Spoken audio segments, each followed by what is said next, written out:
უფლის მიერ მხილებულია სახარებაში ფარისეულობა, სადუკეულობა. ეს ხალხი არის ისეთები, რომ ისინი სიტყვით თითქოს აკეთებენ, სიტყვებს ამბობენ ისეც, რომ თითქოს და კარგად ამბობენ, მაგრამ საქმეთ არაფრის კეთება არ შეუძლიათ. და აკი უფალმა ამხილა კიდევაც.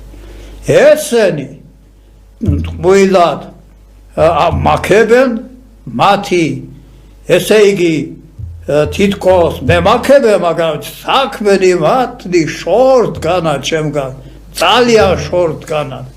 ასეთ მდგომარეობაში ადამიანი, დღევანდელი ადამიანი უნდა ვთქვათ, რომ თითქმის უმრავლეს ადამიანს ეს არ ესმის, ეს შეგნება არ აქვს.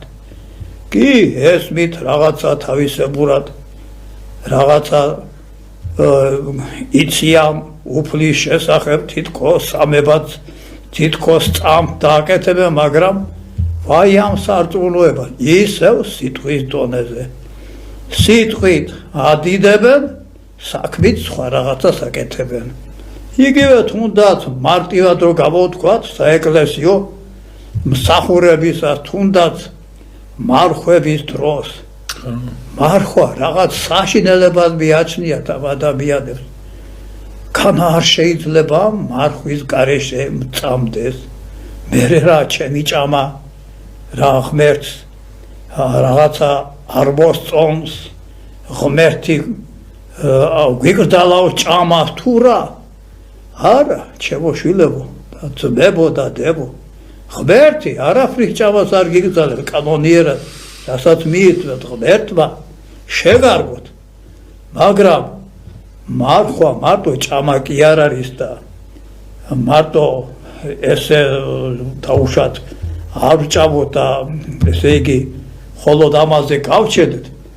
მარხვა იმიტომ ვიკავებ ჭამისგან თავს, რომ ამითი რა თქვა უფალმა ვერა შევიდეს სასუფეველში თუ ის არა იშვეს მეორედ, ანუ სულიერი შობით, ანუ სულიერად არა იშვეს. სულით კიდევ ამას ჭირდება განსაკუთრებული კრძალულება, შეზღუდვა გრძნობები, შეზღუდვა ჭამაშიც კი, შეზღუდვა ყოველივე და ამაში უკვე შედის სულიერი ღვაწლი წარმოჩინდება მოთმინებისა, სასოებისა ღმერთისადმი, უფრო მეტი წმენი და უფრო გულმოდგინებისა ჩაღრმავებით სარწმუნოებაში, რომ ესე იგი ეს ღვთისგან არის, რომ მის გარეშე არ არა ძალმის რა, ქმნა არცა ერთი რა. აი ჩვენ თვითუფალმა გვასწავლა თავისი 40 დღისა და ღამის მარხვის დაცვით, ეს მას კი არ ჭირდებოდა. ჩვენ დაგვმოძღვრა, გვასწავლა, ამითი თქვენ იქნებით ჩემები, ამითი იქნებით ჩემი ძეები და ასულები და ამითი თქვენ ბოროტსაც დაამარცხეთ და ის მაგალითებით მოყვანილია ეშმაკი როგორ დაამარცხა უფალმა არა თავისი ძალით, არამედ თავისი კაცური ადამიანური ქმედებით. ანუ იმ ქმედებით, რომელიც ჩვენ გვაყურთხა, რომ ამას ვიქმოდეთ.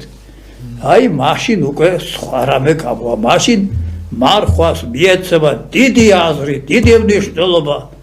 მარხვითა და ლოცვით, სხვით არა, არამედ განიდევნოს ყოველი ესე ნათესავი ბოროტი, ასე გვეუბნება უფალი.